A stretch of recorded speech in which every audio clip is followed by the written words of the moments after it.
नमस्कार, मी वैभव उपासने, वय वर्ष 30.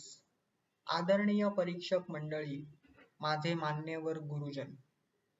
इतिहास त्यांचाच सन्मान करतो, जो स्वतःच्या अस्तित्वासाठी उभा राहतो. आज मी केवळ भाषण करण्यासाठी उभा नाही, आज मी एक विचार जागा करण्यासाठी उभा आहे. आजचा माझा विषय, हिंदूंनो सशक्त व्हा, समर्थ व्हा. हा केवळ घोषणा देणारा नाही, तर आत्मपरीक्षण करायला लावणारा विषय आहे. हिंदू म्हणजे कोण? हा प्रश्न जितका साधा वाटतो, तितकाच आज तो गुंतागुंतीचा झालेला आहे. हिंदू म्हणजे केवळ एक धर्म नव्हे.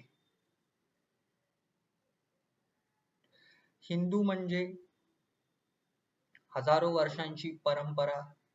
हिंदू म्हणजे सहिष्णुतेवर उभी असलेली संस्कृती.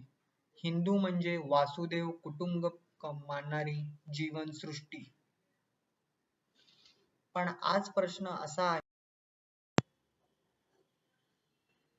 की इतकी समृद्ध परंपरा असलेला समाज आज स्वतःबद्दलच गोंधळलेला आहे. स्वतःच्या सणांवर अभिमान बाळगताना संकोच का वाटतो? स्वतःच्या इतिहासाबद्दल बोलताना स्पष्टीकरण का द्यावे लागते? या प्रश्नांच्या उत्तरात दडले आहे सशक्त आणि समर्थ होण्याचे खरे कारण. सशक्त होणे म्हणजे शारीरिक बळ नव्हे. सशक्त होणे म्हणजे विचारांनी जागृत होणे. आपण काय आहोत, कुठून आले आहोत आणि कुठे जायचे आहे, याची स्पष्ट जाणीव असणे म्हणजे सशक्तपणा. समर्थ होणे म्हणजे इतरांवर वर्चस्व गाजवणे नव्हे. समर्थ होणे म्हणजे अन्याय ओळखण्याची बुद्धी आणि अन्यायाविरुद्ध उभे राहण्याचे धैर्य.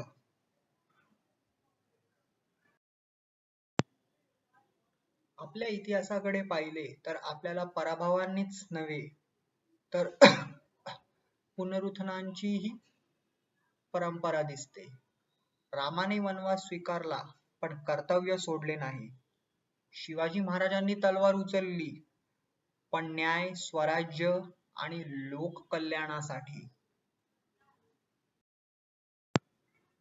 आम्ही होऊ धर्मवेडे, धर्मवेड्यांच्या संहारासाठी.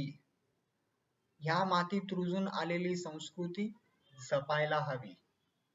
जे या मातीत राहतायत त्यांनी या मातीवर प्रेम करायला शिकायला हवे. कारण ही मातीच तुम्हाला अन्न देते, तुमच्या श्वासांना प्राणवायू देते. आपल्या लेकरांनी चालवलेल्या नांगरांच्या फाळणीने ती आपला ऊर चिरून घेते आणि परत देते. म्हणूनच तिने तुम्हाला न मागता तुम्ही तिला द्यायला हवी निष्ठा.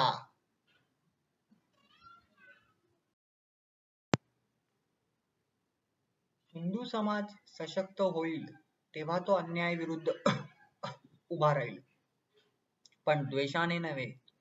तो आपली ओळख ठाम मांडेल. तो समर्थ असेल पण अहंकारी नसेल. कारण खरी शक्ती इतरांना दाबण्यात नसते तर स्वतःला सावरण्यात असते. आज मला हे स्पष्ट सांगायचे आहे, हिंदूंनो सशक्त व्हा याचा अर्थ कुणा विरुद्ध नाही, स्वतःसाठी आहे. हिंदूंनो समर्थ व्हा याचा अर्थ दहशत नाही तर धैर्य आहे. जो समाज स्वतःच्या अस्तित्वाबद्दल जागृत नसतो तो समाज इतिहास घडवत नाही. तो इतिहास हरवतो.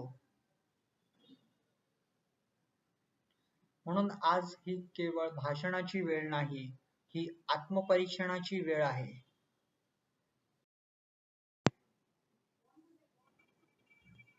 घोषणा देण्याची नव्हे तर जबाबदारी स्वीकारण्याची वेळ आहे. चला आपण असे हिंदू होऊया जे विचारांनी सशक्त असतील, कृतीने समर्थ असतील आणि मूल्यांनी महान असतील.